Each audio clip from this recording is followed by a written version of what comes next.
Hola, ¿cómo están? Para mí es un gusto poder saludarlos hoy. Mi nombre es Eric, ¿sí? Como ven ahí en pantalla.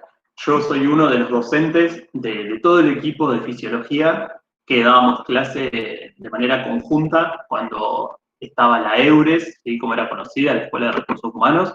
Y luego de que eso se integra a la Facultad de Ciencias Médicas y nosotros nos organizamos por carreras, yo quedé cumpliendo función en la parte de fisio de la Tecnicatura en Prácticas Cardiológicas. Pero hasta el año pasado estuve dando clases de fisio para nutrición y siempre me quedan los mejores recuerdos. De hecho, me quedan grandes amistades con los docentes que hoy tienen ustedes. Así que para mí es un placer poder estar hoy formando parte, aunque sea un cachito, de su pasaje por fisio en los estudiantes de Nutri. Y vengo a contarles un poco sobre lo que yo puedo llegar a transmitirles de este tema que es Renal 2. Tengo entendido que ustedes ya han visto Renal 1 y conocen básicamente las funciones que puede cumplir el riñón y cómo eso se va a ir regulando. Y hoy lo que vamos a hacer es tratar de estudiar otros aspectos del riñón sobre cómo funciona frente a situaciones cambiantes, principalmente en el volumen y en la osmolaridad.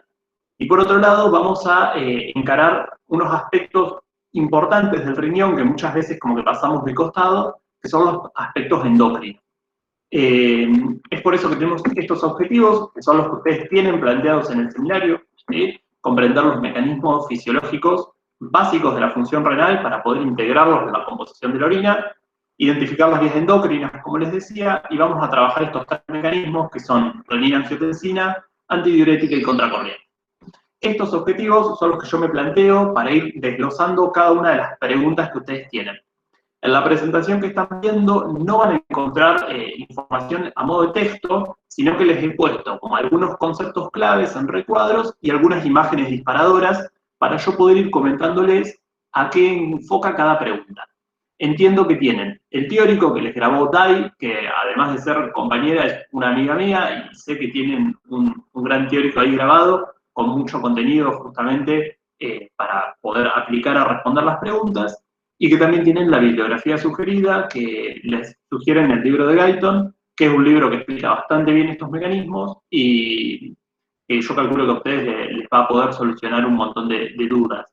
Entonces mi idea por ahí es ir integrándolos y que juntos lleguemos a responder las preguntas finalmente del seminario. Bien, la idea de esto, al ser una grabación, es ir pudiendo pasar por los conceptos principales, pero si ustedes después llegasen a tener alguna duda o algo, pueden dejarla por escrito y vemos la forma de contactarnos para resolverla. Bien, bueno, espero que les sea de utilidad. Desde ya, comenzamos.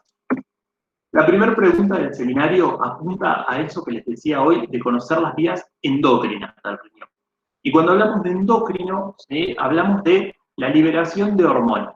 ¿Qué es una hormona? Una hormona es todo mensaje que se vuelque a la sangre para de esa manera poder ser transportado por todo el organismo y llegar hacia lugares que pueden estar a distancia de donde se les está dando origen. El riñón, por supuesto, que tiene la función de filtrar la sangre para producir la orina, pero tiene más funciones y una de ellas es la función endocrina, donde produce hormonas. Vamos a ver en esta primera pregunta una de las hormonas y cuando lleguemos a la última pregunta del seminario vamos a ver nuevamente otra de las hormonas en las que interviene el riñón. Bien, entonces, la primera pregunta nos pide a nivel de qué estructura del riñón se sintetiza la eritropoyetina. Y bueno, las células que sintetizan esta hormona son las células peritubulares.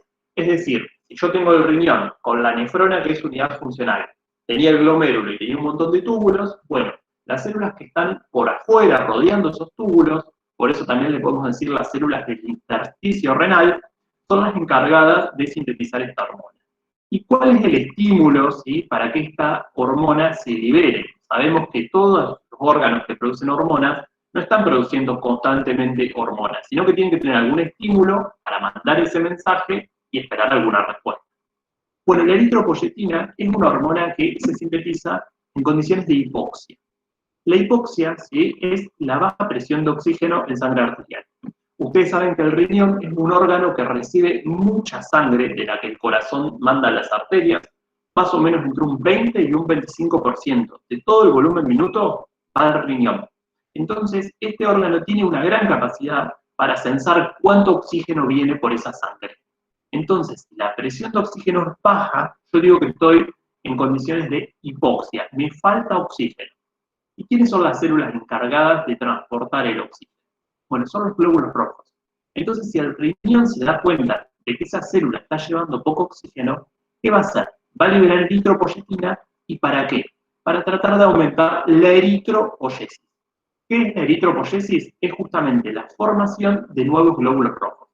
Entonces les dejo esta imagen, donde fíjense, cuando hay baja cantidad de oxígeno, baja presión de oxígeno, es decir, estoy en condiciones de hipoxia, el riñón se da cuenta y sintetiza este factor que lo ven ahí como HIF, que es el factor inducido por hipoxia.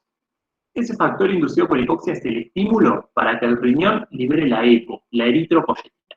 Y como toda hormona, la va a liberar a sangre. Y por sangre esa hormona va a llegar. ¿A dónde? ¿Dónde tiene el sitio de acción? Bueno, el sitio de acción es la médula ósea.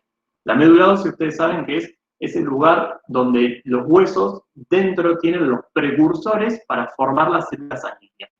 Entonces, en una médula ósea, donde aparezca eritropoyetina, vamos a tener un ambiente propicio para aumentar la cantidad de glóbulos rojos y mandarlos a sangre.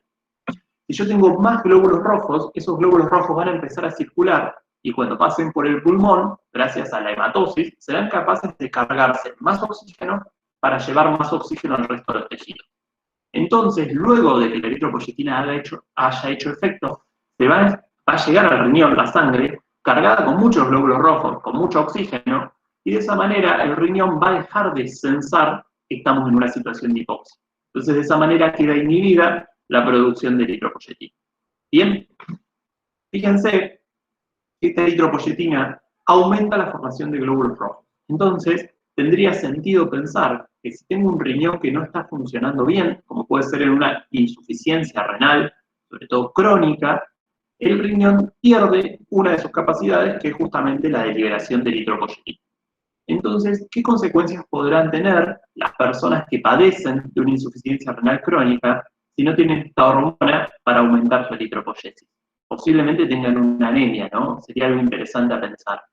¿Qué pasaría si la situación contraria sucede y yo tengo un riñón que está con algunas de sus funciones aumentadas porque, por ejemplo, tengo un cáncer en el riñón?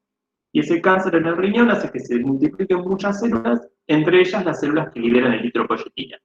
¿Qué pasa si yo, por más de no tener hipoxia, el riñón está mandando eritropoyetina todo el tiempo a sangre? ¿Cómo estará el hematocrito, que era ese porcentaje de glóbulos rojos que yo tenía en sangre? Y si tengo mucho hematocrito, ¿cómo estará la viscosidad sanguínea? ¿Eso estará bueno para el aparato cardiovascular, que siempre maneja una sangre más bien líquida, que ahora es una sangre un poco más espesa, más viscosa, porque tiene mucho glóbulo rojo? Bueno, como verán, la eritropoyetina es súper interesante para empezar a integrar muchas de las cosas que vemos que no solo interfieren en el riñón, sino que también afectan al aparato cardiovascular, a todo lo que es la sangre, como ustedes habrán estudiado, a las condiciones de hemodinamia.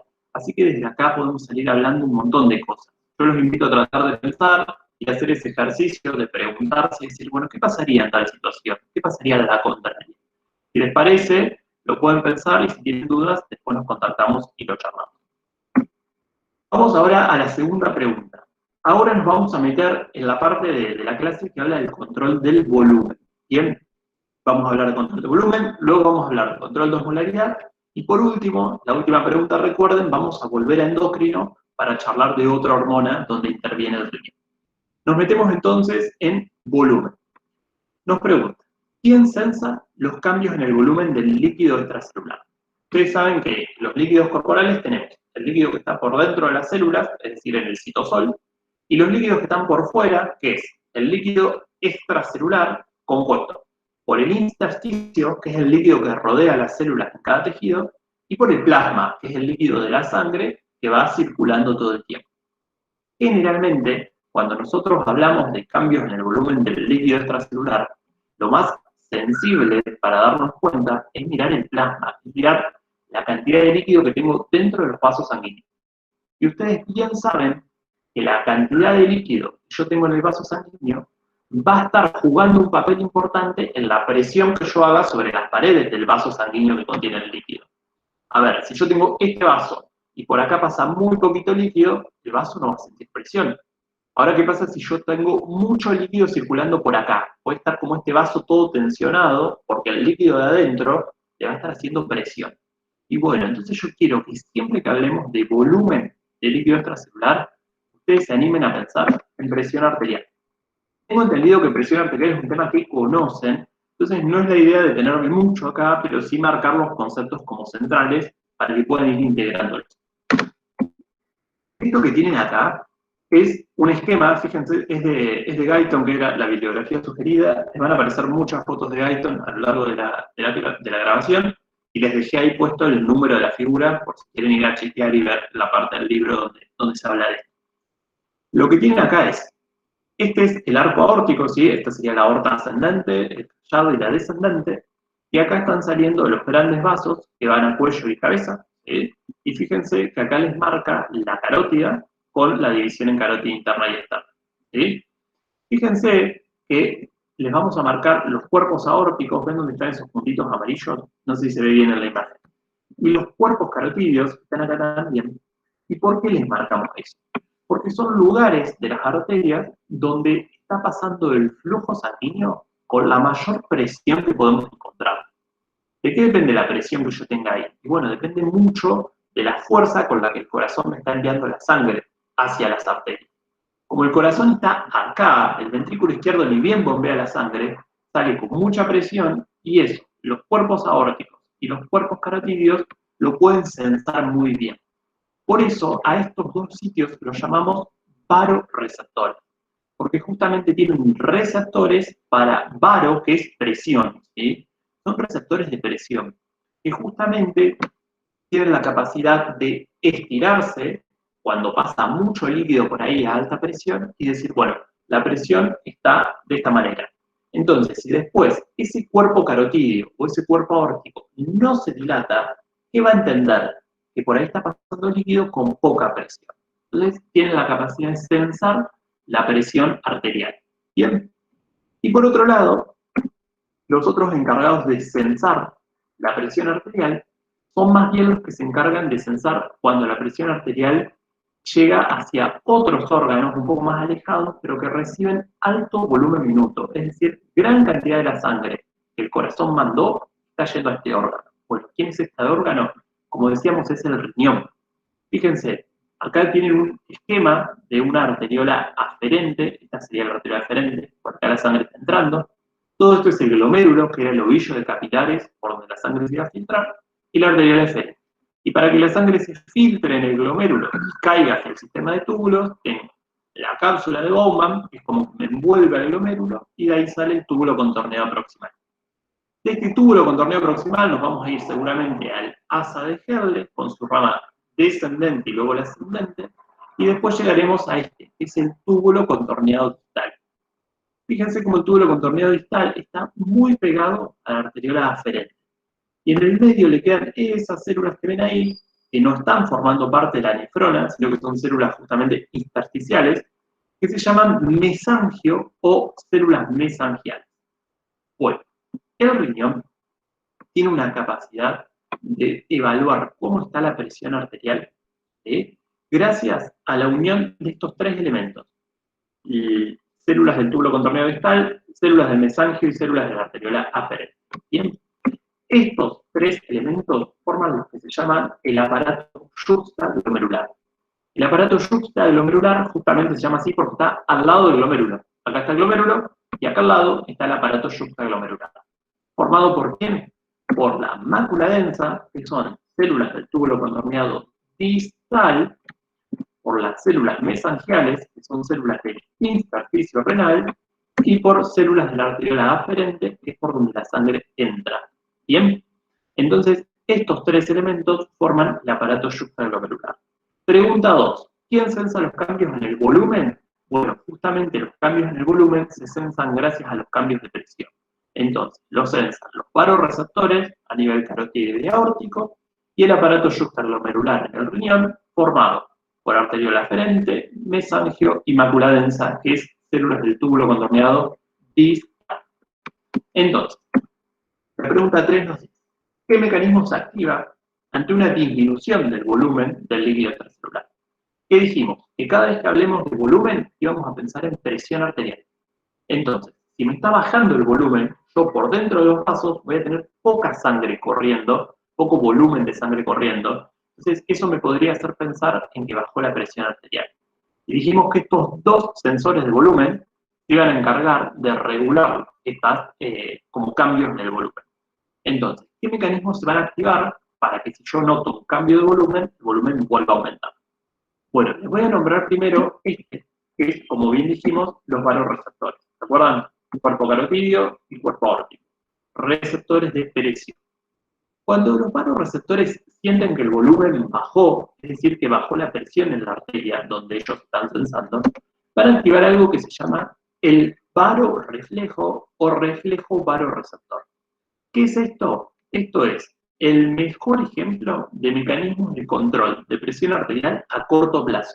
Yo estoy seguro que ustedes lo han visto y que seguramente se lo acuerdan, entonces no vamos a entrar en esto. Pero acuérdense, muy por arriba, que si un vasoreceptor deja de estar estirado porque la sangre no pasa con tanta presión, es decir, piensan que bajó el volumen, que bajó la presión, se van a activar estos vasoreceptores, van a enviar respuestas al sistema nervioso central, ¿sí? Al bulbo raquídeo, y el bulbo raquídeo se va a encargar de devolvernos, esto es el reflejo, ¿sí? Yo recibo que hay un estímulo, como en este caso la presión baja, entonces se va a encargar de devolvernos algo, un reflejo, que nos trate de solucionar eso que nos está activando el reflejo. Entonces, si yo tengo un reflejo que me dice que la presión está bajando, los vasoreceptores le avisan al bulbo y el bulbo te manda una respuesta diciendo, bueno, subamos la presión arterial, que fue lo que gatilló este reflejo. ¿Sí? Entonces el reflejo vasoreceptor se pone en marcha para aumentar la presión arterial. ¿Cómo lo hace? Bueno, el bulbo generalmente lo que hace es estimular a todo el sistema nervioso simpático. ¿Se acuerdan del simpático? El que yo necesito para luchar o para huir, que es el que como que manda mucha noradrenalina y adrenalina a la sangre. Bueno, entonces, justamente estas hormonas que tiene el simpático, estos neurotransmisores, como la noradrenalina, se van a encargar de pedirle al corazón que mande más sangre al territorio vascular y se van a encargar de que las arteriolas que están por fuera se contraigan, que me quede más sangre dentro de las arterias. Entonces, eso es aumento de presión arterial, justamente. Pedirle al corazón que me mande más volumen minuto y aumentar lo que está por fuera, que es la resistencia periférica a nivel de las arteriolas. Bien. Yo estoy seguro que esto lo vieron en presión, por eso no me quiero detener para que no sea muy largo. Cualquier cosa después pueden plantear su futuro. Ahora, estos son unos de los encargados de censar el volumen del líquido extracelular. Bien, por eso yo no quería dejar de mencionarlo. Pero como estamos específicamente en riñón, vamos a tratar de ver el otro mecanismo, que es el más importante para este seminario, y es el que censa el aparato yuxtaglomerular. ¿Se acuerdan? Aparato yuxtaglomerular, con arteriola aferente, mesangio y células del túbulo contorneado distal, que se les llama mácula densa, tienen la capacidad de censar cuando la presión arterial baja. Es decir, hay una disminución del volumen del líquido extracelular. Y cuando ellos se dan cuenta de que bajó el volumen en el líquido extracelular, le van a decir a las células del mesangio y a las células de la arteriola aferente que liberen una hormona que ellas tienen, que es la renina. La renina también es otra de las funciones endocrinas del riñón, porque también se comporta como hormona, pero además de ser una hormona, la renina es una proteasa, es decir, puede agarrar una proteína que viene por la sangre y romperla.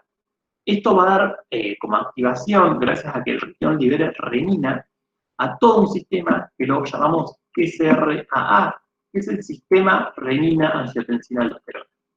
Este sistema es el principal mecanismo que se activa desde el lado renal ante una disminución del volumen del líquido extracelular. Y claramente, ¿cuál es la función del sistema renina-angiotensina-aldosterona? Bueno, también es aumentar la presión arterial. Entonces, pregunta 3. Ante una disminución del volumen del líquido extracelular, ¿qué mecanismo se activa? El renina-angiotensina-aldosterona, porque estoy en renal 2 y lejos es el más importante para este momento de la cursada. Pero también se activan los varoreflejos, ¿sí? Sobre todo en situaciones agudas donde la presión arterial cae a corto plazo, y también se activan ellos para tratar siempre de aumentar la presión arterial. Es decir, Si se activó el mecanismo porque el volumen había disminuido, vamos a tratar de activar estos mecanismos para que el volumen aumente, para que vuelva la presión arterial al valor normal. Bien. La pregunta 4, antes de meternos específicamente en renina, angiotensina, aldosterona, nos pide los estímulos para la síntesis de renina. Y a mí siempre me gusta pensar que si el aparato juxtaglomerular tiene 3 partes, son la mácula densa en el túbulo contorneado distal, las células mesangiales en el medio y la arteriola aferente recibiendo la sangre, los estímulos que activan la liberación de renina para que se active todo este sistema, renina, angiotensina, aldosterona, también van a ser 3. Como que cada uno tiene el suyo. El primero y el más importante es el descenso de la presión arterial. Si yo digo que el mecanismo se activa para subirme la presión, claramente ¿cuándo se va a activar? Cuando la presión arterial esté baja. ¿Quién se puede dar cuenta de que la presión arterial bajó en este aparato juxtaglomerular? ¿Quién es la que está recibiendo la sangre? Bueno, la arteriola aferente. Entonces, claramente, si la arteriola aferente recibe una sangre con poca presión, que no la distienda mucho cuando la sangre llega al riñón, bueno, entonces seguramente ahí estará entendiendo que la presión arterial viene baja, y eso estimulará la síntesis de renina. Por otro lado, ¿qué puede sensar el túbulo contorneado distal? ¿Se acuerdan la mácula densa, que era el túbulo contorneado distal? Bueno, por ese túbulo pasa contenido filtrado. Entonces, ¿qué me puede hacer pensar a mí que la presión arterial viene baja dentro de ese líquido filtrado? Bueno, lo que nos va a activar el sistema renina-angiotensina desde la mácula densa es cuando hay poco sodio en el líquido filtrado. Si yo recibo poco sodio a nivel del túbulo contorneado distal, fíjense que ya pasó por casi todo el sistema de túbulos, significa que todos los otros túbulos vienen reabsorbiendo mucho sodio. ¿Y por qué reabsorbería mucho sodio el riñón? Porque justamente en ese sodio, el sodio con su carga positiva me arrastra agua. Entonces, si el riñón está reabsorbiendo mucho sodio para meter mucha agua, significa que está necesitando levantar la presión arterial. Por ende, si en el túbulo contorneado distal, en la mácula densa, yo encuentro poco sodio, voy a activar también el sistema renina. Y por último, me quedan las del medio, las que no reciben ni sangre ni reciben líquido filtrado, esas células de intersticio que llamamos mesangio. ¿Cómo pueden esas células darse cuenta de que la presión arterial debería estar siendo aumentada para activar este sistema? Bueno, por un estímulo adrenérgico. ¿Qué quiere decir adrenérgico? Que justamente es la adrenalina la que te manda el estímulo. El mesangio tiene unos receptores beta, ¿sí? ¿Se acuerdan los receptores para adrenalina? Pueden ser alfa o pueden ser beta. Bueno, tiene receptores beta adrenérgicos que justamente cuando hay adrenalina dando vuelta por la sangre porque se activó el simpático, estas células dicen, bueno, si hay adrenalina, la presión debería subir. Entonces activemos lo que nosotros sabemos activar, que es el sistema renina-angiotensina-aldosterona. Entonces, pregunta 4. ¿Qué estímulos tenemos para sintetizar renina? Que la presión arterial esté baja, que tenga poco sodio a nivel del túbulo contorneado distal, o que haya adrenalina dando vuelta por la sangre y llegue a los receptores del mesangio. Entonces, de esta manera, 3 estímulos para activar el sistema renina-angiotensina-aldosterona. Ahora sí, basta de dilatar esta situación, vamos a ver el sistema. Yo siempre les muestro esta foto que me parece súper representativa, el sistema está re bien explicado en el teórico de Dye, está re bien explicado en todos los libros de fisio, porque es un sistema súper importante que deben conocer. Entonces, desde mi parte, les muestro como esta animación, que claramente no es para que lo estudien de acá, pero que sí está bueno por ahí para que se acuerden y como que les ayude de memoria visual. Fíjense, miren, tienen el riñón. El riñón se entera acá que llega a la presión arterial baja. Esto es low, bajo, blood pressure, que sería presión sanguínea. Baja presión arterial. El riñón se da cuenta y ¿qué libera? Libera renina. ¿Se acuerdan que era la renina? Era una proteasa que cortaba. Entonces, miren, esta proteína que anda dando vueltas por la sangre, que siempre anda dando vueltas por la sangre porque el hígado la sintetiza siempre, se llama angiotensinógeno. El angiotensinógeno anda siempre por la sangre. Cuando el riñón me liberó renina, se encuentra con el angiotensinógeno y lo corta. Y al cortarlo lo transforma en ella, es la angiotensina 1. Miren lo que es esa angiotensina 1. Díganme si no les da hasta como ganas de abrazarla. Una cosita chiquita, como gordita, poca capacidad, ¿no? Esa angiotensina 1 como que no esperamos que haga grandes cosas. Bueno, justamente por eso te los muestro, porque la angiotensina 1 no tiene función biológica, ¿sí? Es un péptido que para nosotros no tiene función.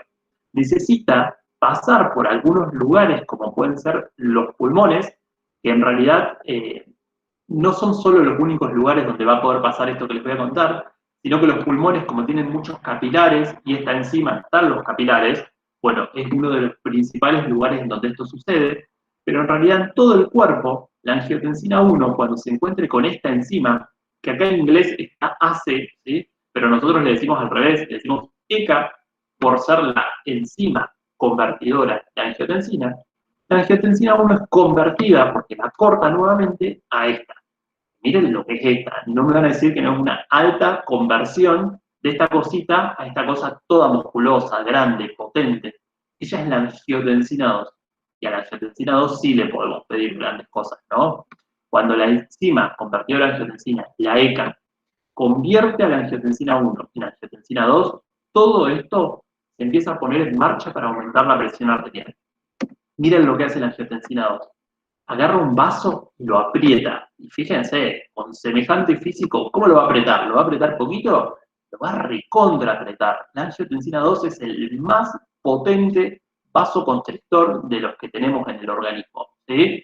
Justamente vasocontrae, hace vasoconstricción para aumentar la resistencia periférica. Si yo vasocontraigo, la sangre pasa poco por las arteriolas, quiere decir me queda más en la arteria, y eso me aumenta ya la presión arterial. Pero no es lo único que hace la angiotensina 2, sino que con solo mirar a esta, que fíjense está arriba de los riñones, la glándula extrarrenal, hace que libere aldosterona. Y al liberar aldosterona, la aldosterona es otra hormona que sale por sangre, y llega al riñón para pedirle que reabsorba sodio, por eso es la sal, y agua. La aldosterona es la principal hormona que en el riñón se encarga de la reabsorción de sodio y agua. Si yo meto mucho sodio a la sangre, mucha agua se mete ahí, y fíjense, ven que el vaso viene como finito, miren cómo empieza a aumentar. Después de que la aldosterona hizo su efecto, tengo mucho más volumen adentro de ese vaso. Entonces, con la vasoconstricción que hace la angiotensina, más la reabsorción de sodio y agua que hace la aldosterona, yo ya tengo mucho más volumen, más contenido en la arteria, y de esa manera logro activar la presión arterial. ¿Se entendió el sistema renina-angiotensina-aldosterona? Pero sí, como les digo, esta animación busca un poco hacerles más ameno todo este circuito del sistema, pero saben que tienen los teóricos y el libro para estudiarlo. Vamos a sintetizar las principales acciones de cada hormona. La pregunta 5 nos dice, ¿cuáles son las acciones renales y extrarrenales de la angiotensina 2 que ayudan al control del volumen del líquido extracelular? Bueno, justamente lo primero que tenemos que tener en claro es que la angiotensina 2, cuando se activa, es cuando yo quiero subir el volumen, ¿sí? Cuando quiero subir la presión arterial. Entonces, ¿qué cosas pasan? Va a ser 4 grandes cosas, al menos a mi criterio. Si leen los libros, a veces hay 3, a veces hay 5.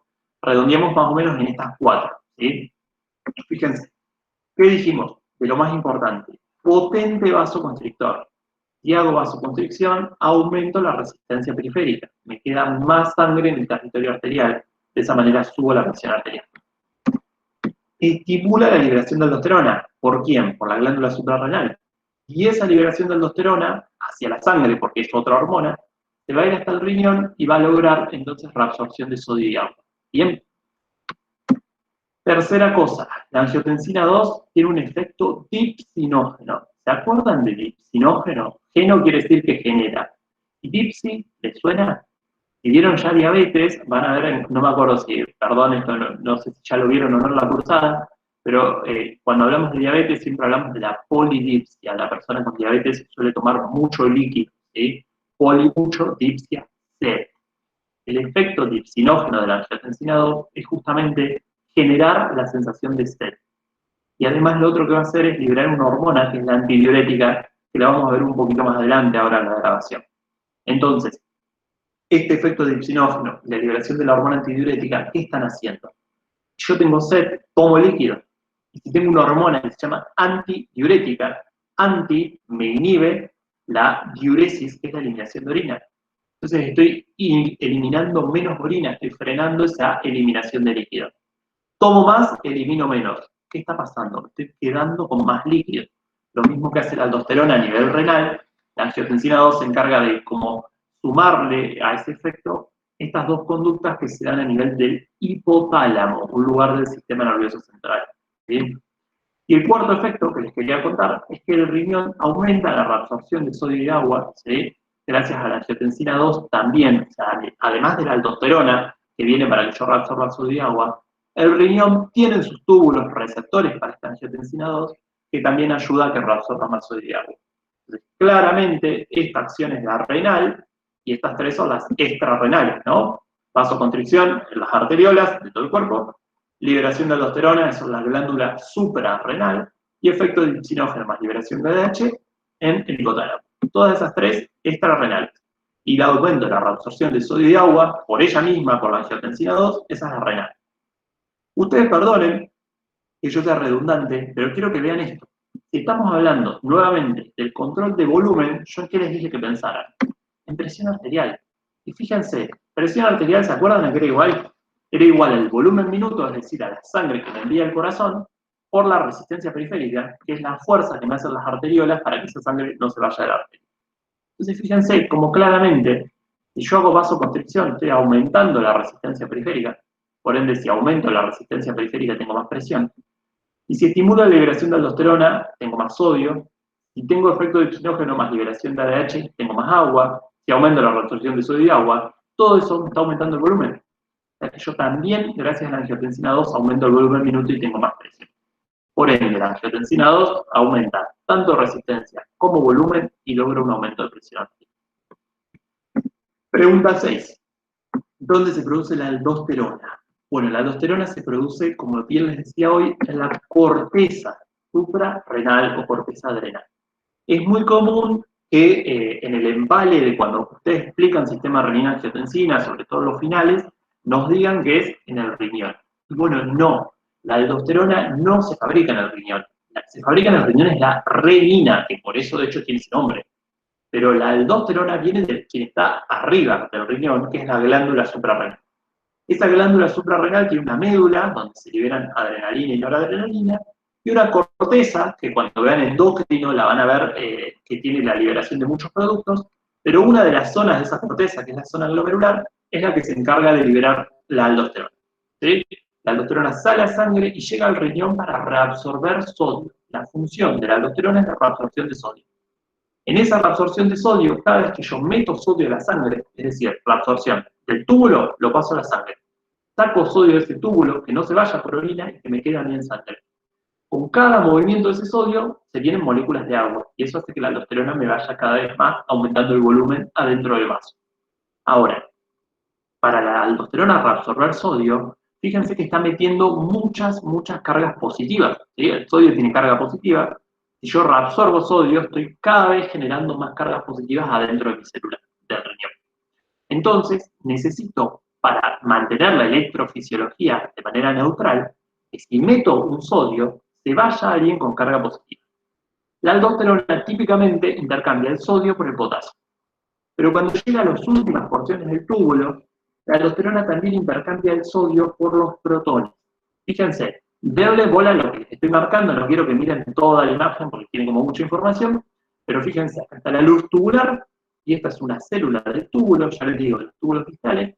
La aldosterona me ayuda a meter sodio, me quedo con el sodio, fíjense, por la bomba, después pasa al líquido intersticial renal, se va al líquido extracelular, y saco protones. ¿Sí? Acá ven cómo el protón se amortigua para no bajar mucho el pH de la orina y que se dañe. ¿Sí?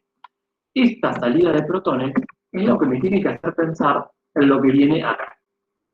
¿Qué consecuencias tendrá en el pH arterial una secreción constante o aumentada de aldosterona?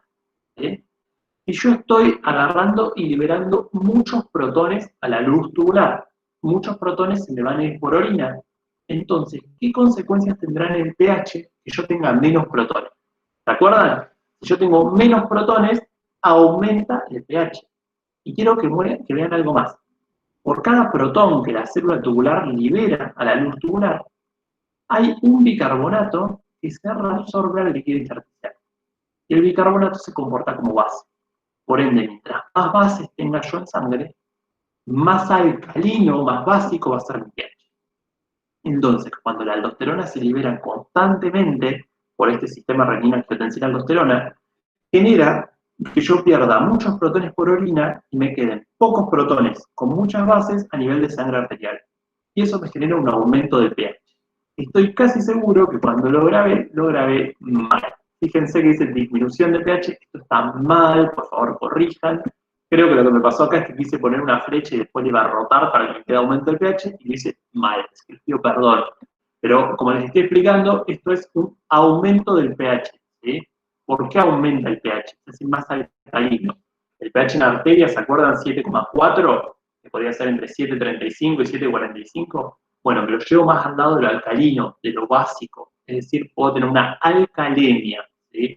La terminación en enia es la terminación en sangre, y alcal quiere decir alcalino. ¿Sí? El pH en sangre es más alcalino. Bueno, entonces el efecto de la aldosterona sobre el pH, perdón, esto ya estoy por la mitad de la grabación, así que no lo voy a corregir y volver a grabarlo, pero es básicamente un aumento del pH. Y ahora fíjense que les pregunta, ¿cuál será la respuesta respiratoria?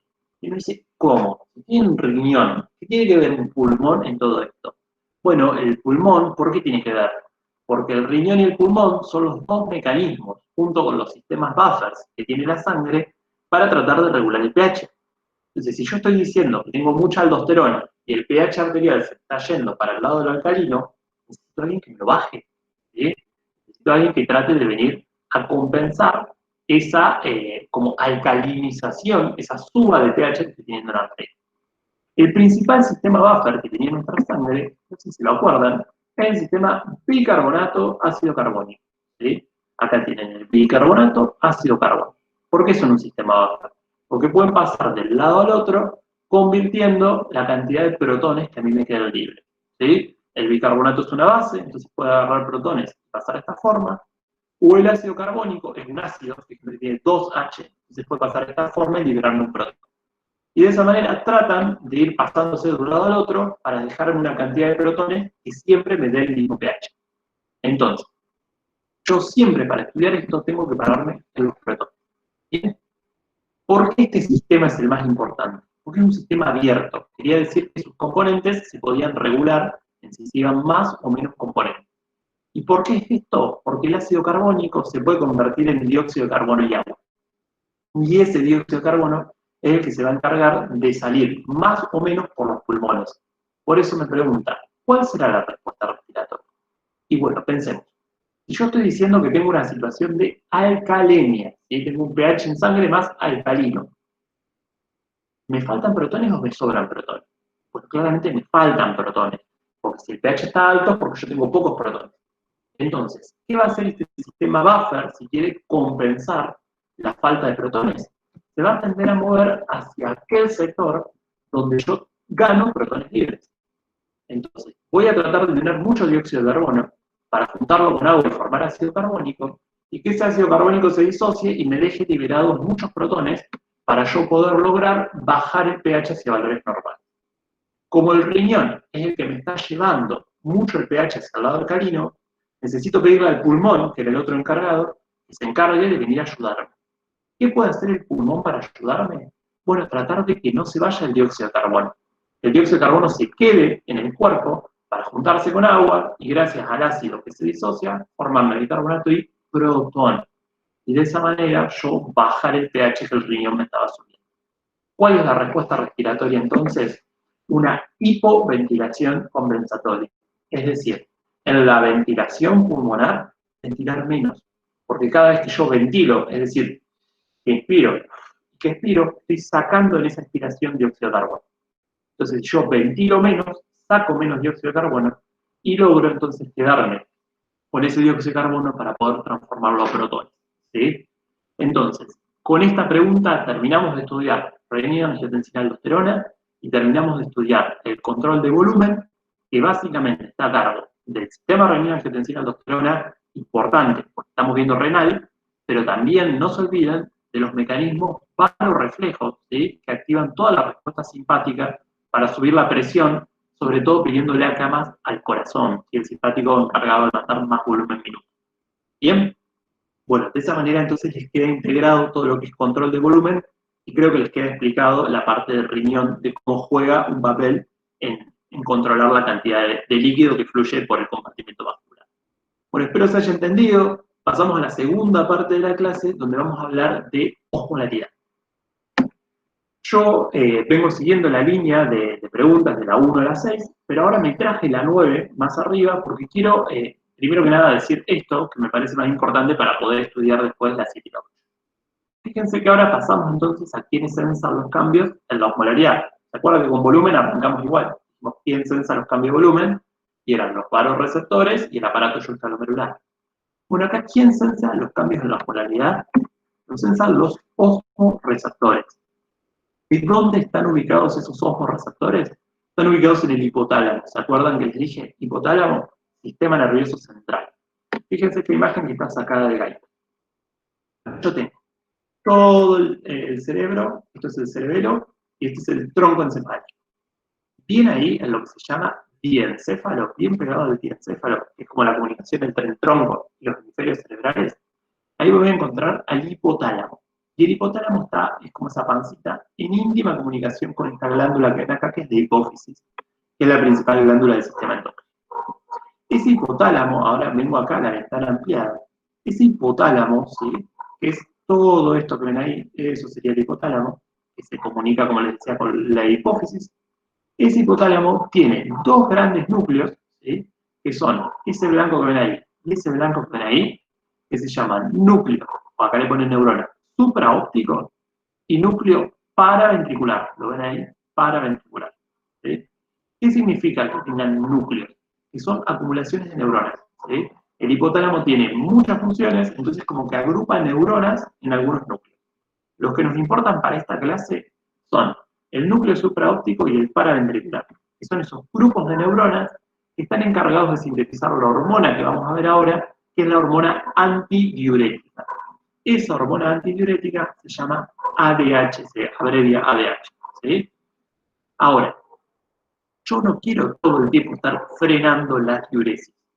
Yo quiero que la diuresis se frene o se inhiba en algunos momentos, ¿sí?, que nunca se inhibe del todo, porque claramente la diuresis es una función homeostática para tratar de eliminar hechos de nuestro metabolismo.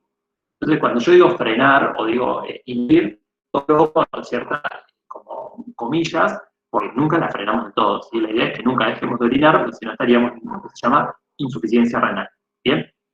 Cuando yo me refiero a frenar o inhibir, quiere decir inhibir, ¿sí?, la liberación de agua por eso. Esa es la función de la hormona antidiurética. Bueno, entonces, esas dos neuronas, esos dos núcleos del hipotálamo, son el supraóptico y el paraventricular, sintetizan la hormona antidiurética y la van a dejar guardada en este reservorio, que es una parte de la hipófisis, que como está en comunicación con el sistema nervioso, lo ven ahí por esos axones, se llama neurohipófisis. Ahora, esa neurohipófisis no va a liberar todo el tiempo antidiurético, porque como les decía, yo no quiero frenar o inhibir todo el tiempo la diuresis. Lo que yo quiero es quedarme con esa agua de orina solamente cuando necesito el agua adentro del compartimento vascular. Entonces, por eso tengo en el hipotálamo estas células que se llaman osmoreceptores. Que si son células que están en el hipotálamo, no tienen otra que ser neuronas, porque dijimos que el hipotálamo era el sistema nervioso central. Entonces, esas células, esos osmoreceptores son neuronas, pero son neuronas muy sensibles a los cambios en la osmolaridad. ¿Se acuerdan qué es la osmolaridad? La osmolaridad es esa cantidad de partículas osmóticamente activas que yo tengo en una solución, como puede ser la sangre. ¿Y qué quiere decir partículas osmóticamente activas? Quiere decir que son partículas que se llevan bien con el agua, que si están en la sangre van a estar arrastrando agua. Entonces, yo tengo muchas de estas partículas osmóticamente activas. Creo que el mejor ejemplo, por lo que ya venimos viendo, es el sodio. ¿Se acuerdan que hoy les decía, si yo absorbo sodio, con el sodio se viene agua? Bueno, eso es ser osmóticamente activo, es arrastrar agua. Entonces, si yo tengo mucho sodio, porque por ejemplo, me comí una picada con papa frita, fiambre, etc., y tomé poca agua, ¿sí?, tengo mucho sodio, mi cuerpo, ¿qué va a necesitar? Va a necesitar líquido, el sodio va a estar pidiendo líquido. ¿Por qué pasa eso? Porque el sodio en el compartimento vascular me arrastra agua. ¿Y ese agua de dónde va a salir? Va a salir de las células. Entonces los osmoreceptores, estas neuronas, que si bien están en el sistema nervioso central, se caracterizan por no tener barrera hematoencefálica, las hacen muy sensibles a notar cuando cambia el volumen. Y por ahí pasa sangre que tiene mucho sodio, los osmorreceptores pierden agua porque el agua de adentro de la célula se va con el sodio. Entonces ese osmorreceptor como que se me achica, se me achicharra, por así decirlo. ¿Sí? Esa disminución del tamaño celular al osmorreceptor le avisa que en sangre la osmolaridad subió. ¿Cuánto es la osmolaridad en sangre normal? ¿Se acuerdan? Es más o menos 300 miliosmolar. Y la idea es que siempre esté constante, como todos los valores fisiológicos. Yo comí mucho sodio, tengo valores más altos de osmolaridad, esos osmorreceptores se dan cuenta y me van a avisar de que necesito liberar la hormona antidiurética. ¿Por qué necesito la hormona antidiurética? Porque justamente esta hormona, como es una hormona, va a ir por sangre hasta el riñón, y le va a pedir a los túbulos renales, fíjense a cuáles, acá, altistal, al colector, que reabsorban mucho agua y que manden una orina con poquita agua. Eso se llama concentración de la orina. Es una orina que ustedes se van a dar cuenta, una orina muy, muy, muy amarilla. ¿Por qué es tan amarilla esa orina? Porque está muy concentrada, tiene poca agua. Mucho desecho, poca agua. ¿Y dónde está el agua? La antidiurética se encargó de pedirle al riñón que ese agua que le sacó a la orina se la quede. Si el riñón se queda ese agua, la manda al compartimento vascular, la manda a la sangre, y ese agua se junta con el sodio y de esa manera logra bajar la osmolaridad, porque ahí ya tengo al sodio dejándome de pedir agua. ¿Sí? Entonces, esta hormona antidiurética es clave para regular la osmolaridad, y acá vemos cómo el riñón entonces jugaba un gran papel en el control de volumen, reabsorbiendo sodio, y ahora la osmolaridad juega un gran papel reabsorbiendo el agua gracias a la hormona antidiurética. Bien, ahora, ¿quién activa todo esto? Bueno, lo activan los osmorreceptores. Por eso yo quería responder esta pregunta primero. ¿Quién sensa los cambios en la osmolaridad? Los osmorreceptores. ¿Sí? ¿Y dónde están ubicados? En el hipotálamo. Cuando estos osmorreceptores se den cuenta que la osmolaridad subió, van a estimular todo un circuito para liberar mucha antidiurética. Si la osmolaridad baja, por ejemplo, yo tomé mucho agua, ¿sí? Bueno, entonces ahí los osmorreceptores se van a empezar como a hinchar y van a decir, che, frenemos de liberar antidiurética, y eso hace que se libere menos antidiurética para que el riñón elimine mucho del agua que yo consumí. Y ahí el pis, la orina, ¿cómo va a ser? Va a ser muy, muy clarito. ¿Sí?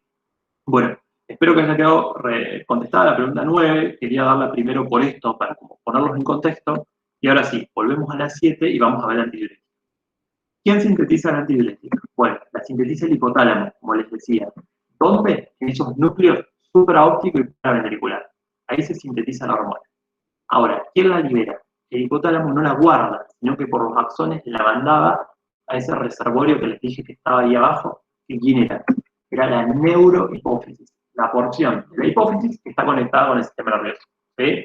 No me quiero meter mucho en esto porque lo van a ver bien en el endocrino, pero la hipófisis tiene una porción anterior que se llama adenohipófisis, que libera un montón de hormonas, y una porción posterior, que es la neurohipófisis, que guarda las hormonas que sintetizó el hipotálamo.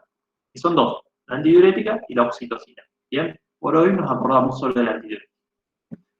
¿Cuál es el estímulo? Que no lo pregunta, pero creo que les quede bien claro. ¿Cuál es el estímulo para que se secrete antidiurética? El aumento de la osmolaridad plasmática. ¿Sí? Cuando yo aumente la osmolaridad, necesito agua para volver a bajarla. Entonces ahí estimulo la antidiurética.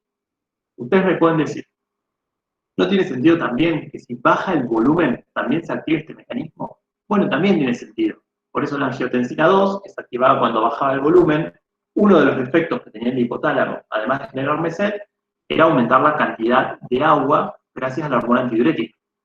Pero el hipotálamo es mucho más sensible a los cambios en la osmolaridad que a los cambios en el volumen. Esto quiere decir, si yo cambio la osmolaridad un 1%, ¿sí? Es decir, de 300 a 303 miliosmoles, ya se activó el mecanismo de liberación de hormona antidiurética. Ahora, para que el mecanismo de liberación antidiurética se active, porque yo tengo poco volumen, tiene que haber un cambio de 10%. ¿Sí? Es decir, yo tengo 5 litros por minuto en mi volumen minuto normal, yo tengo que pasar a tener 4 litros y medio, es decir, bajar medio litro, perder medio litro, ¿se entiende? Es mucho volumen, para recién ahí estimular la hormona antidiurética y que el riñón reabsorba agua. Por eso muchas veces los cambios de volumen tienen que ver con el control de presión arterial y los cambios de la osmolaridad tienen que ver con la hormona antidiurética. ¿Sí? Y ahora sí, ¿dónde actúa y cómo lo hace? Bueno, como dijimos, las hormonas salen a sangre y se van a buscar a distancia su lugar de acción. El lugar de acción claramente es el riñón, específicamente, ¿se acuerdan que les dije? Fíjense dónde, en los túbulos distales y colectores, en la última parte de la nefrona. Cuando ya pasó todo el líquido por los otros túbulos y se fue generando la orina que estaba casi lista por excretarse, ahí el riñón recién agarra y dice, bueno, ahora reabsorbo el agua y te mando una orina concentrada. ¿Bien? ¿Cómo lo hace? Lo hace de la siguiente manera. Esta foto no es de Galton, es de otro libro que a mí me encanta, que se llama Costanzo. Es un libro que está re bueno, lo deben tener publicado también en los links para bibliografía. También se los recomiendo por ahí si tienen dudas y quieren verlo de ahí. Fíjense, por sangre viene esta hormona, la antidiurética. Como toda hormona, ¿qué necesita para poder hacer su función? Un receptor. Las células del túbulo distal y del túbulo colector, ¿sí? Estas células tienen receptores para antidiurética, que son unos receptores, se llaman receptores B1, B corta, porque la antidiurética también se la conoce como vasopresina, porque si yo me voy a estudiar qué hace la antidiurética a los vasos sanguíneos, hace vasoconstricción, vasopresina, ¿sí? Me presiona el vaso. Entonces, los receptores se llaman por ese nombre B1, están acoplados a una proteína GS, que como ustedes saben, todas las vías que se acoplan al GS estimulan la denilatociclasa para producir AMP cíclico y con eso se active la PKA, que era la proteína quinasa A. Y la PKA es una proteína que depende del AMP cíclico, que es quinasa, ¿qué va a hacer? Va a fosforilar.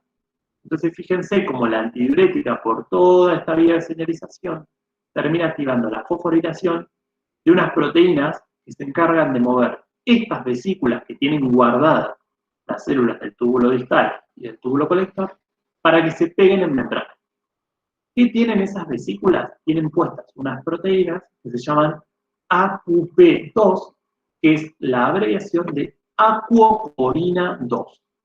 La antidiurética cumple su acción porque lleva a la membrana del túbulo distal y colector acuoporinas.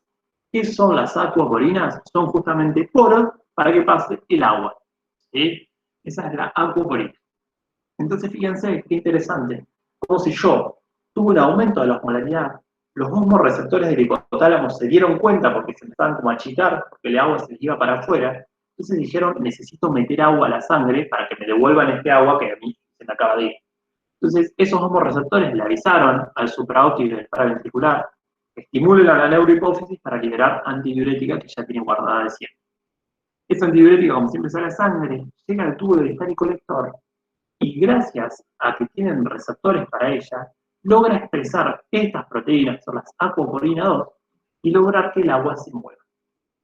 Ahora, ¿cómo sé yo que el agua, si yo tengo un poro acá, es decir, que va a hacer una difusión, se va a mover desde la luz del túbulo, eso que dice el lumen, es la luz del túbulo distal y colector, se va a mover para adentro y no se va a mover para afuera?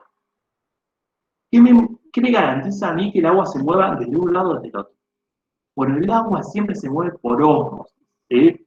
El agua siempre se va a mover de donde haya más partículas de agua disueltas a donde haya menos partículas de agua, o bien desde donde haya menos partículas osmóticamente activas a donde haya más partículas osmóticamente activas. Entonces, si yo tengo una membrana, por acá pasa la orina, ¿sí? Y acá tengo el riñón, los túbulos renales, que me están pidiendo que mueva agua, yo necesito tener muchas partículas osmóticamente activas de ese lado de la membrana para que cuando yo acá abra unas puertas, que son las que me abre la antidiurética, poniéndome acuoporina 2, esas puertas permitan que el agua vaya de la orina, que está por excretar, hacia el riñón para que el riñón la vuelva a mandar a sangre y la osmolaridad en sangre baje. ¿Sí? Entonces, yo necesito garantizar que el riñón va a estar lleno de partículas osmóticamente activas. Ese es el eje para estudiar la pregunta 8. La pregunta 8 nos dice, ¿cómo hace el riñón para concentrar o diluir la orina? Explique el mecanismo de contracorriente renal y el papel del vasopresina. Bueno, quiero mostrarles unas fotos que tienen en Galton. Fíjense, esta es la nefrona, ¿sí? Acá está el glomérulo, en realidad esta es la cápsula de Bowman y acá dentro está el glomérulo, que filtra, ¿sí? Túbulo contaminado proximal, asa de Henle, quiero que vean qué pasa ahí. ¿Qué pasa en el asa descendente del Henle? Se reabsorbe agua ¿Qué pasa en el asa ascendente de Ferle? Se reabsorbe soluto, se reabsorbe cloruro de sodio. Túbulo contorneado distal y túbulo colector. ¿Qué pasa con el riñón? El riñón filtra y filtra isoosmolarmente. ¿Qué quiere decir? Que filtra con la misma osmolaridad que tiene la sangre. ¿Se acuerdan? Dijimos que la osmolaridad de la sangre era más o menos 300 miliosmoles. Entonces el filtrado va a ser de 300 miliosmoles. Ahora, cuando yo vengo bajando, se reabsorbe agua. Entonces pierdo agua que tenía dentro del túbulo. Yo pierdo agua que tengo dentro del túbulo, lo que está en el túbulo me queda más concentrado, es decir, con mucha partícula osmóticamente activa y poca agua. Eso me aumenta la osmolaridad. Por eso al final del asa descendente de Hadley, fíjense, yo entré con 300 al asa y ahora tengo 600 de osmolaridad. Pero una vez que empiezo a subir, ¿qué es lo que pasa? Se reabsorbe soluto. Y acá el soluto se reabsorbe, pero esta parte del túbulo es impermeable al agua. ¿Qué quiere decir? Que por más de que yo mueva sodio y cloro, no voy a poder mover agua. Entonces eso hace que la orina que estaba acá, tan concentrada en solutos, tan rica en sodio, empiece a llevar los solutos del riñón y me deje prácticamente una orina con mucha agua y poco soluto. Miren la osmolaridad. 100. Es una orina que tiene mucha menos osmolaridad que la de la sangre. 100 miliosmolar. Y sin embargo, yo me voy, ¿y qué sigue haciendo el distal y el colector? Le siguen sacando soluto, fíjense, le siguen sacando cloruro de sodio, dejándome cada vez más una orina con menos osmolaridad. A esto es lo que yo le llamo orina diluida. Y esta es la orina que yo voy a miccionar, a excretar. Cuando haga pis, ¿cómo lo voy a ver? Una orina muy clarita. Eso es lo que pasa fisiológicamente. Eso es lo que pasa normalmente en un riñón sin que yo le diga nada al riñón. El riñón filtra isosmolarmente, primero me aumenta la osmolaridad porque me saca el agua y luego me baja la osmolaridad cada vez más hasta dejarme una orina muy diluida. ¿Qué quiere decir? Pocas partículas, mucha agua. Esa es la idea de cómo funciona un riñón normal. Ahora, ¿qué pasa si yo tuve un aumento de la osmolaridad porque me comí esta picada que les decía, con fiambre, papas fritas, cosas muy saladas, y además si tomo poca agua? Bueno, entonces ahí voy a estar necesitando de la hormona antidiurética para pedirle al riñón que me concentre la orina. Entonces, cuando yo hablo de concentración de la orina, estoy hablando de la hormona antidiurética. Si el riñón recibe la señal de la hormona antidiurética, esto cambia totalmente. ¿Por qué? Porque fíjense qué hace esta nefrona. Filtra con la misma osmolaridad como siempre, me saca agua, fíjense, hoy hablamos de 600, ahora hasta 1200. ¿Esto por qué es? No es porque esté la hormona antidiurética, es porque son dos nefronas diferentes. Esta nefrona es la nefrona cortical, las que están bien por afuera. Estas nefronas son las yuxtamedulares, las que estaban bien pegadas a la médula, que tenían un asa de Henle que se metía mucho hasta la médula. ¿Sí? Esas neuronas yuxtamedulares son las que más se encargan de concentrar la orina y por eso llegan a estas osmolaridades tan grandes. ¿Sí? Como siempre, yo cuando bajo por el asa de Henle descendente me saca agua, es lo único que puedo hacer. Pero luego cuando subo me empiezo a sacar soluto. Me saca soluto, fíjense, que 100 y 100, lo mismo de siempre. Ahora, ¿qué pasa en el túbulo distal y colector? ¿Qué diferencia ven entre esta parte y esta parte? ¿Por qué acá la osmolaridad sigue siendo 100, como cuando salí del asa de Henle, y acá es 300? Bueno, porque acá ya está activa la hormona antidiurética. ¿Y dónde actuaba la hormona antidiurética? En el túbulo distal y en el túbulo colector. Si actúa en el túbulo distal, ya me está reabsorbiendo agua. Entonces esta orina que venía tan diluida, ahora le vuelvo a sacar agua y hago que empiece a aumentar la osmolaridad. Y cuando vengo al túbulo colector, cada vez le sigo sacando más y más agua. También le saco soluto, eso no es tan importante, le saco mucha agua. El eje para nosotros es ese, la antidiurética reabsorbe agua. Entonces de esa manera, al lograr que la antidiurética me pida que en el distal y en el colector saque agua, yo logré eliminar una orina muy concentrada. Entonces, el riñón sin estímulo elimina orinas diluidas. Ahora, para eliminar orinas concentradas necesita la antidiurética, que les pone los poros para el agua y hace que el agua se mueva desde el túbulo hacia el intersticio medular renal. Ahora, ¿qué dijimos que me garantiza que el agua se mueva en este sentido, para afuera del túbulo? Me garantiza porque yo tengo muchas partículas osmóticamente activas alrededor de los túbulos. Esto es en el intersticio, ¿sí?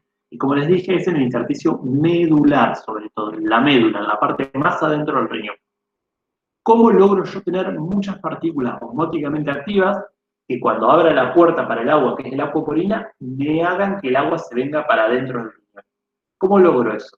Bueno, lo logro gracias a la urea, que contribuye recirculando, como les explica ahí en el teórico, a mantener un intersticio renal hiperosmótico, y lo logro gracias a este mecanismo, que es el mecanismo de contracorriente renal.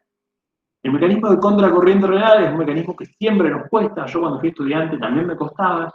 Nos lo explican generalmente así, con este dibujo, que está bastante bueno, pero que muchas veces cuesta al principio entender.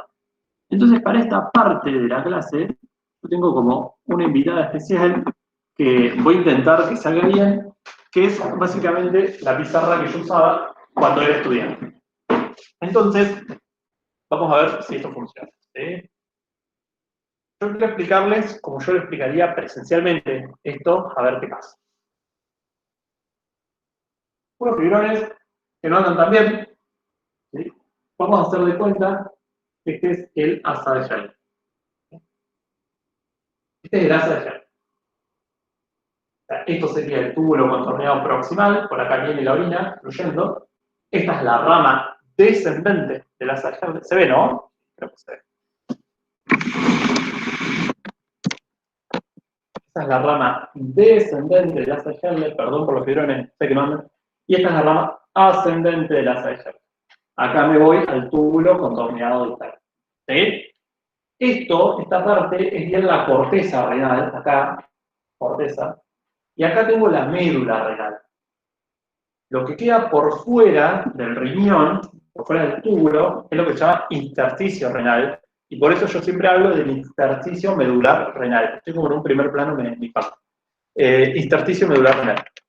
¿Qué dijimos? Que necesito que el intersticio que el intersticio renal medular esté hiperosmótico, tenga muchas partículas osmóticamente activas. ¿Para qué? Para que luego, cuando en el túbulo contorneado distal y colector se me abran las puertas para el agua, las acuoporinas, el agua se me venga para acá, se me venga al intersticio. ¿Sí? Entonces, ¿qué necesito yo? Que acá haya muchas partículas osmóticamente activas. ¿Cuáles son esas partículas? Bueno, una es la urea, y la voy a poner por acá, urea. Que la nombramos y la dejamos explicada porque contribuye a la hiperosmolaridad del intersticio renal. Pero el otro es el mecanismo de contracorriente, que lo que me mete acá es sodio, potasio, y ven que tiene dos cargas positivas. Entonces, de vuelta lo mismo que charlábamos con la aldosterona cuando metía sodio, cambiaba por cargas positivas. Bueno, acá lo que hace, en vez de cambiar por cargas positivas, es meterme cargas negativas. Mete sodio, mete potasio, mete dos cloros. Este transportador, que es un sin porte porque mete todos juntos, está acá. Está en el asa ascendente de Herle, ¿sí? En la rama ascendente de Herle tengo un transportador que mete un sodio, un potasio y dos cloros. Y todo el tiempo hace eso. Todo el tiempo. Entonces, ¿qué va a pasar? Cuando yo recibo una orina del túbulo contorneado proximal de 300 miliosmolar, ¿sí? ¿Lo ven ahí? 300 miliosmolar. ¿Por qué? Porque se filtra, ¿se acuerdan? Isosmolarmente. Es decir, la orina que tenga el túbulo contorneado proximal es la misma osmolaridad de la que tiene la sangre. Se filtra, va a venir por acá. Vamos a hacer de cuenta que en ese asa todavía no pasa nada. Esto es una situación como pedagógica para entender el mecanismo. ¿Sí? Hagamos de cuenta que en esta asa todavía no pasó nada. Sigue con 300, que no pasa, pero sigue con 300. Pasan por esta rama del túbulo y se encuentran con un transportador sodio, potasio, dos cloros. Me saca un montón de partículas osmóticamente activas acá al intersticio. Y eso hace que esta orina me quede con pocas partículas osmóticamente activas, porque me las chupó para el intersticio. ¿Y qué me quedó acá? Con mucha agua, porque acá el agua no pasa. ¿Se acuerdan? En el asa ascendente de Herle, el agua no puede cruzar. Entonces yo me voy con una orina más o menos de 100. ¿Sí? Y eso era lo que veíamos en el dibujo, que el túbulo contorneado distal recibe una orina de 100 miliosmolar. Ahora, ¿qué pasa? Todo este líquido va a seguir circulando y va a entrar nuevo líquido acá. Ese nuevo líquido que entra con 300, como siempre, el túbulo contaminado proximal, y cuando viene acá, este líquido tiene 300 en el asa descendente de Herle, y se encuentra que al lado hay un intersticio que está lleno de partículas motivamente activas. Por ejemplo, que tenga 400. Vamos a poner. Si acá hay 300 y acá hay 400, hay una diferencia, hay un gradiente en la polaridad. ¿Y eso qué va a hacer? Que esta rama trate de compensar la osmolaridad. Tiene dos opciones la rama descendente de Herle.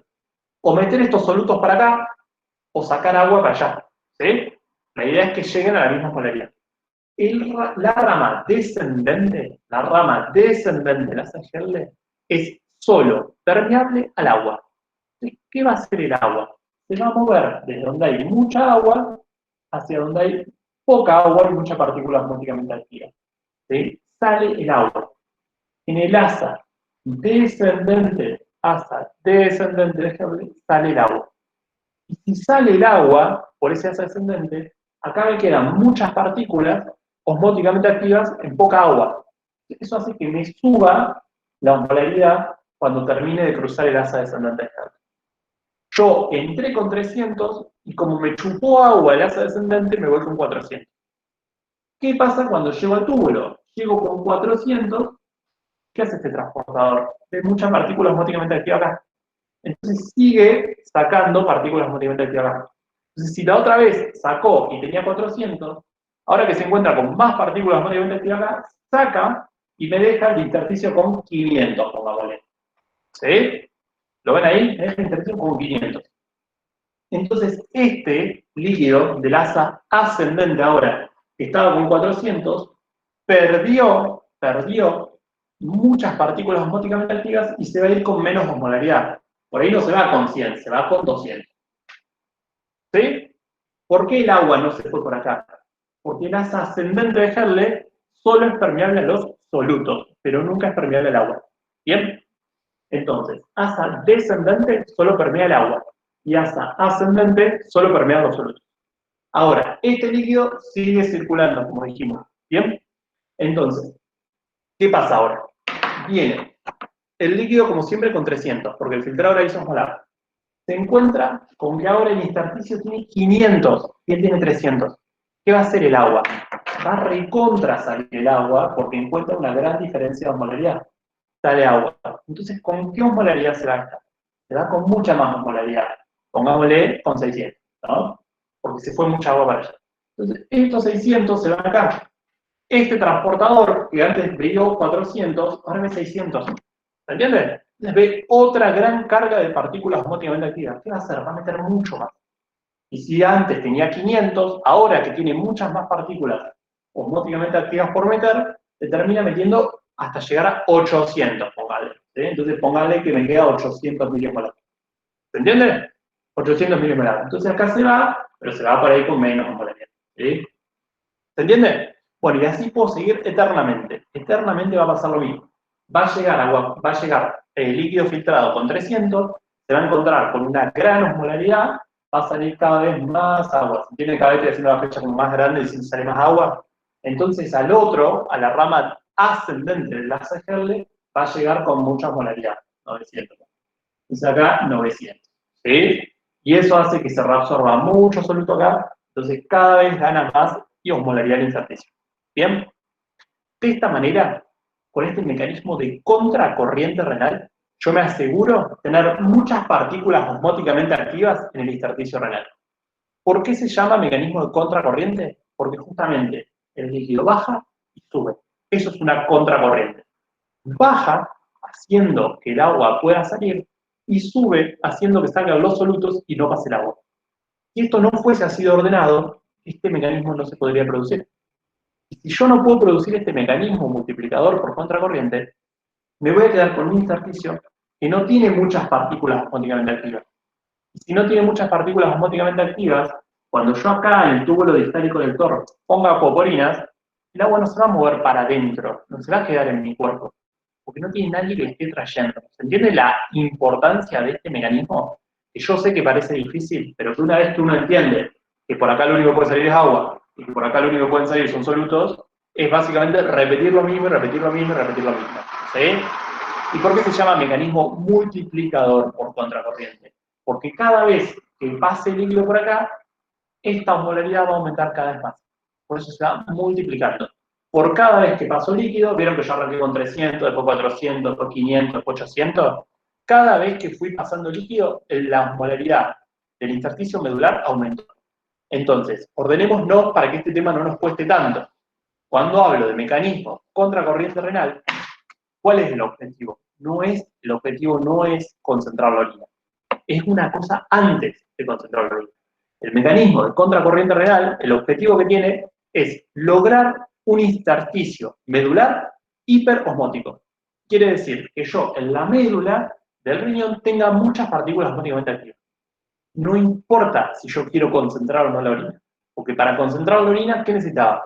Antidiurética.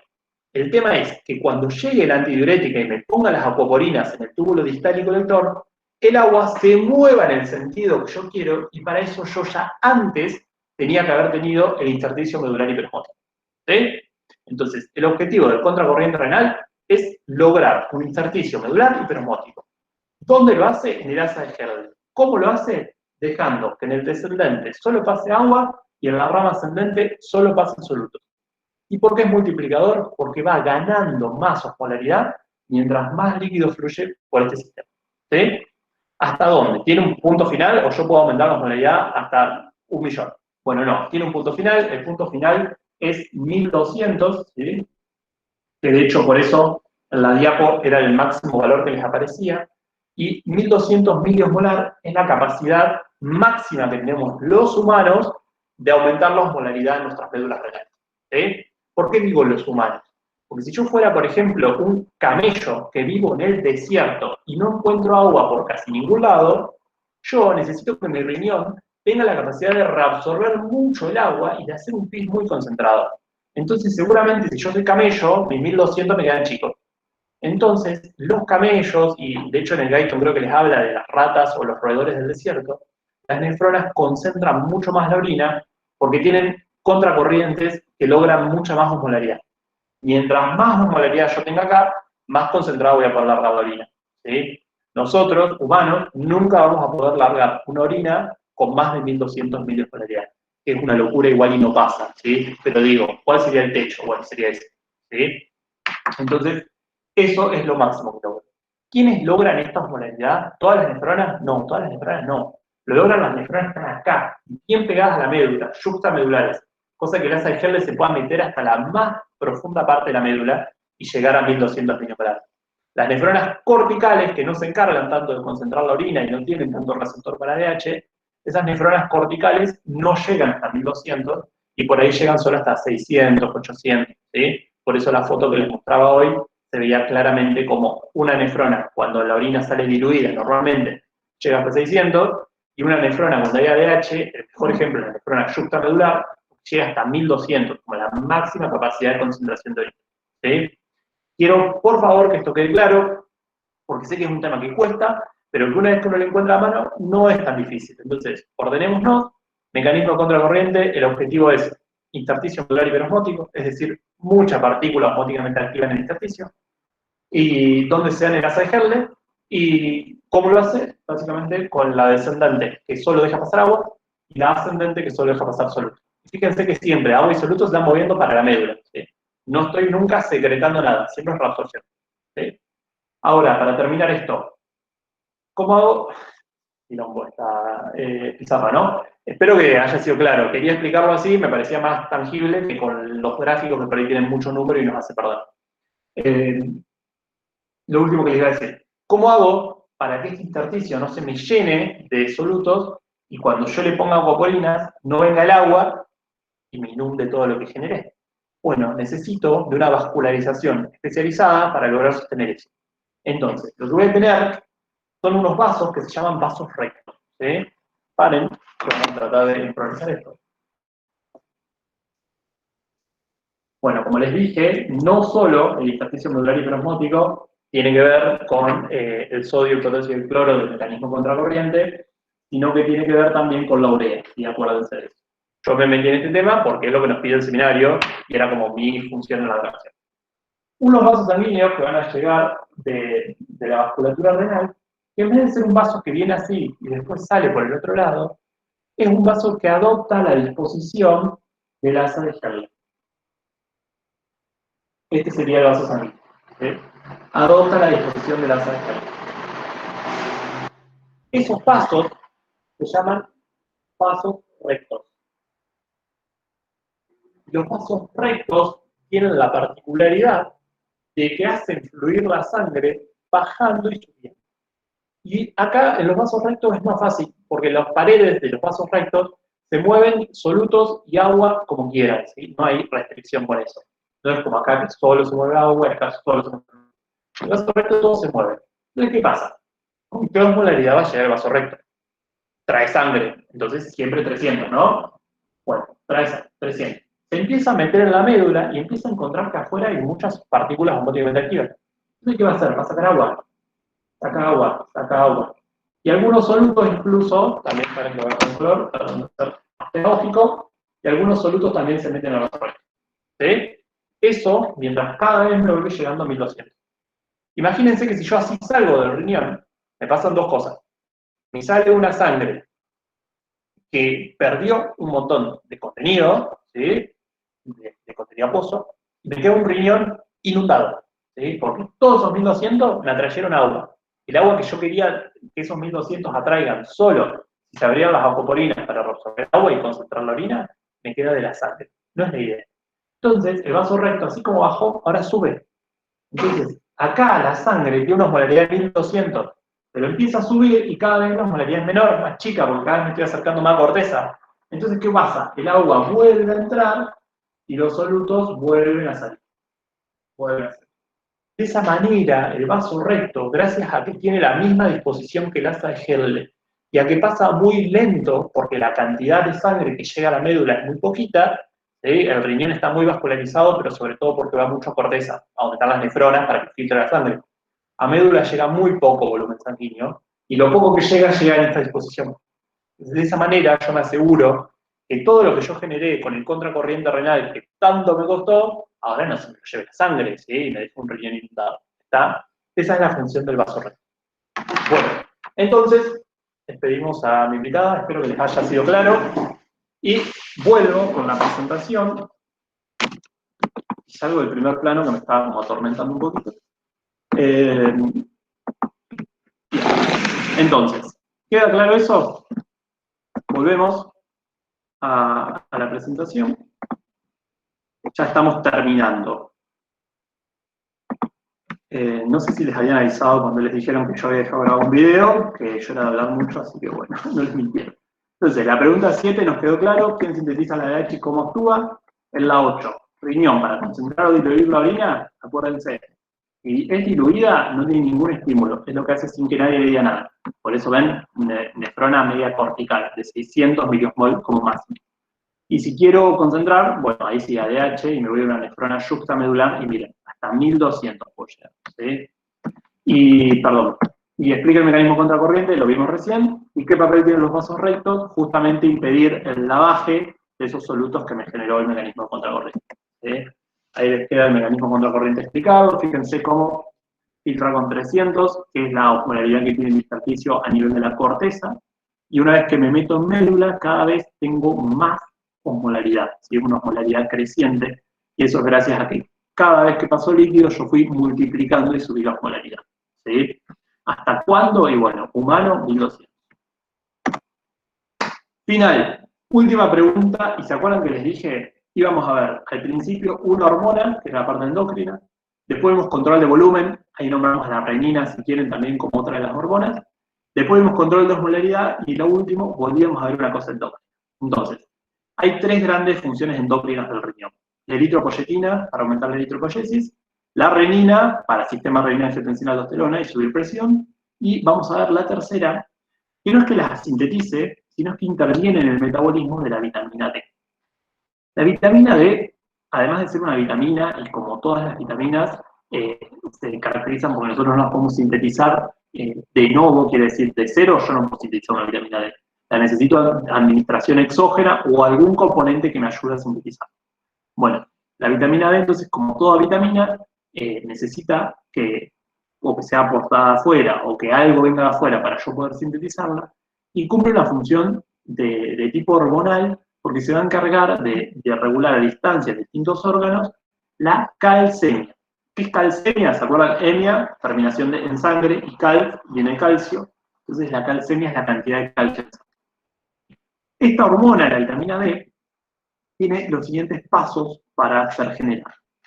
Arranca de un metabolito que se llama 7-dehidrocolesterol. Y como ven, es un metabolito derivado del colesterol, por ende va a ser una hormona de tipo lipídica, ¿sí? Porque viene justamente del colesterol.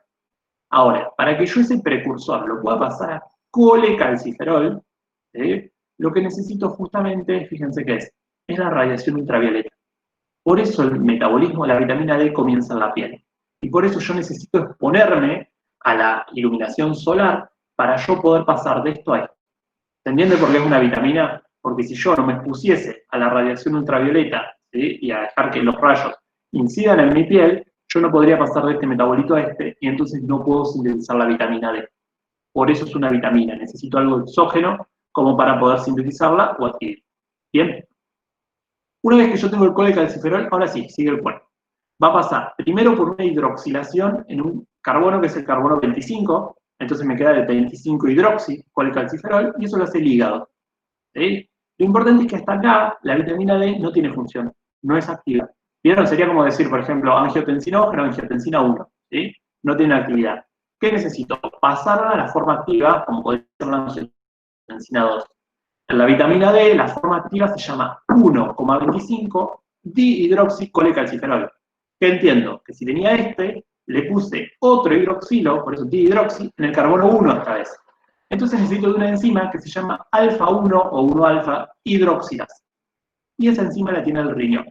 Entonces, tercera función endocrina del riñón es hacer la segunda hidroxilación de la vitamina D para lograr que se transforme en su metabolito activo, que es el 1,25 dihidroxicolecalciferol, o nosotros también le decimos vitamina D activa, o más comúnmente calcitriol. ¿Sí? Ahí tiene una imagen un poquito más dinámica para que la vean. La luz solar incide en la piel entonces me da el precursor, ¿sí? Y fíjense cómo en la alimentación también pueden entrar precursores. Pero de vuelta, de la alimentación entran precursores sobre todo. Yo necesito que el hígado me hidroxile la primera vez a la vitamina D, o sea, el metabolito, para dar 25 hidroxi, y que luego el riñón con su alfa-1 hidroxilasa me la vuelva a hidroxilar en el carbono 1 para dar la 1,25 dihidroxicolecalciferol o calcitriol, vitamina D activa. ¿Sí? Fíjense que yo les dije que esta hormona, ahí la tienen, esta hormona cumple función en la regulación del calcio. ¿Sí? Por eso vemos cómo la paratormona es la principal hormona hipercalcemiante, quiere decir que trata de subir el calcio en sangre. La paratormona estimula el riñón, estimula la alfa-1 hidroxilasa para que justamente haga este paso metabólico y yo tenga más vitamina D. ¿Sí? Porque la función de la vitamina D, ¿cuál va a ser? Va a ser ir al intestino y decirle, che, absorbe más calcio, ir al riñón y decirle, reabsorbe más calcio y excreta menos, e ir al hueso y decirle, liberame más calcio. Entonces, si yo absorbo más del intestino, elimino menos por el riñón, y encima mis depósitos, que son los huesos, le pido que me libere más, logro, gracias a la vitamina D, ayudar a la paratormona en su acción hipercalcemiante. Por eso la paratormona viene al riñón y le pide que active la alfa-1 hidroxilasa para yo tener más vitamina D activa y de esa manera lograr subir el calcio. Y por eso cuando el calcio ya está elevado, le dice al riñón, che, pará, no conviertas tanta vitamina D, no nos vamos a pasar de calcio. ¿Sí? Ustedes van a tener una clase especial que es metabolismo fosfocálcico o metabolismo óseo, como lo quieran llamar, y ahí van a ver bien todo esto. A mí me encanta ese tema, por eso lo expliqué un poquito, pero ¿qué es lo que deberían llevarse bien claro de este seminario de vitamina D? Solamente esto, que la función del riñón, la conversión de la vitamina D, es dar la segunda hidroxilación para yo tener el metabolito activo que es el calcitriol. ¿Bien? Las funciones las repasarán en metabolismo óseo. De esa manera quedamos finalizados con la grabación de hoy. Quiero que volvamos a los objetivos, algo que yo siempre hago, para que ustedes terminen la grabación y digan, bueno, a ver, ¿qué aprendí? ¿Aprendí lo que tenía que aprender? Entonces, se van comprendiendo los mecanismos fisiológicos básicos de la función renal y pudiéndolos integrar con la composición de la orina, ¿sí? ¿Entienden cómo si yo reabsorbo una cosa, reabsorbo otra, tengo un pis más clarito, más concentrado? ¿Bien? ¿Identificaron las vías endócrinas de la riñón? ¿Sí? ¿Se acuerdan de la renina, de la eritropoyetina y de la vitamina D, la última? ¿Entendieron cuándo se activan los tres estímulos de la renina y qué efectos tiene el sistema renina-angiotensina-aldosterona? ¿Entendieron que yo no puedo memorizar solo que sube la presión, sino que tengo que saber explicar cómo lo hace gracias a las acciones renales y extrarrenales de la angiotensina 2 y gracias a la acción de la aldosterona? ¿Conocen la función de la antidiurética para controlar la osmolaridad plasmática? ¿Entendieron cuándo la corriente renal? Si lo lograron, yo me doy más que satisfecho. Para mí fue un placer grabarles este video. Yo sé que hablo mucho y que por eso hace largo, espero no se les haya hecho pesado por más que sea largo y que lo hayan podido disfrutar y sobre todo espero haberlos ayudado y como, haberles hecho llegar estos temas que por ahí a veces cuestan de una manera más tranqui, más amena y que lo hayan logrado como interiorizar. Quedo a completa disposición para cualquier cosa que necesiten. Ese es mi contacto, me encuentran por ese mail. Si no, por supuesto, cualquiera de sus profes me pueden buscar y contactar. Y bueno, cualquier cosa estamos en comunicación para lo que crean que yo los pueda ayudar. Y bueno, quiero agradecer a los profes de Nutri que me dejaron hacer esta grabación y hacerme sentir como un poco más cerca de la cursada que hasta el año pasado compartí. Y bueno, para mí es un placer enorme, enorme.